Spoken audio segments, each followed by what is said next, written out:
Sybil Wilkes with what you need to know. Today is Wednesday, getting over that first hump, January 4th, 2023. Number 1. During one of, if not the most public of events, full of pomp and circumstance on the first day of the 118th Congress, House Leader Kevin McCarthy faced his most public rejection by members of his own party in his quest to become Speaker of the House. During the first round, as every Democrat rose to vote for historic Hakeem Jeffries as the next Speaker, Republicans were splintered. 90% voted for McCarthy, while 10% supported other Republicans. McCarthy failed to secure the votes he needed in the second and third rounds of voting. Republicans will try again tomorrow. A second Black History fact in the Congress Tuesday. Read more about it in today's newsletter. Number 2, China is slowly eclipsing the United States in the space race, and the country needs to watch out that its rival does not gain a foothold and try to dominate lunar resources. That from NASA's top official Bill Nelson. The former astronaut and former Florida senator warned that China could eventually claim to own the moon's resource-rich areas. There are some extremely valuable resources on the moon, such as helium-3, a rare natural gas on Earth, but much more abundant on the lunar surface and desirable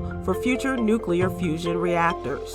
A third phase of the program, establishing an autonomous lunar research station near the moon's south pole, is scheduled for 2025. Number 3, the new year will place new hurdles in the path of North Carolina's current and future governors before states of emergency they issue can extend into months or even years, as happened during the COVID-19 pandemic. A provision in the 2021 state budget law that takes effect Sunday requires governors to gain formal support from other elected officials for their short-term emergency declarations to last beyond 30 days. It's among a dozen state laws taking effect in part or in full as 2023 begins. The laws include an income tax cut, the creation of a new Department of Adult Correction, and new directives to prevent the sale of stolen goods online marketplaces. Number 4. Nearly 1,600 death row inmates have been put to death in the U.S. since 1977, but an execution that took place Tuesday in Missouri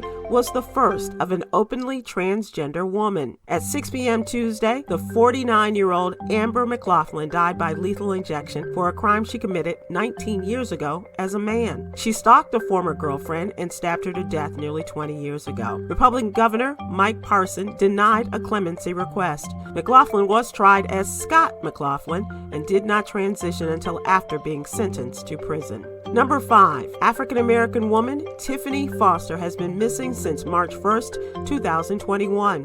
The 37-year-old woman was last seen at Lakeside Apartments in Newman, Georgia. Her car was found in Fulton County with her personal belongings still inside. Tiffany is described as 5 feet 2 inches tall with black hair and hazel eyes. Anyone with information on Tiffany's disappearance, please go to the Black and Missing Foundation website.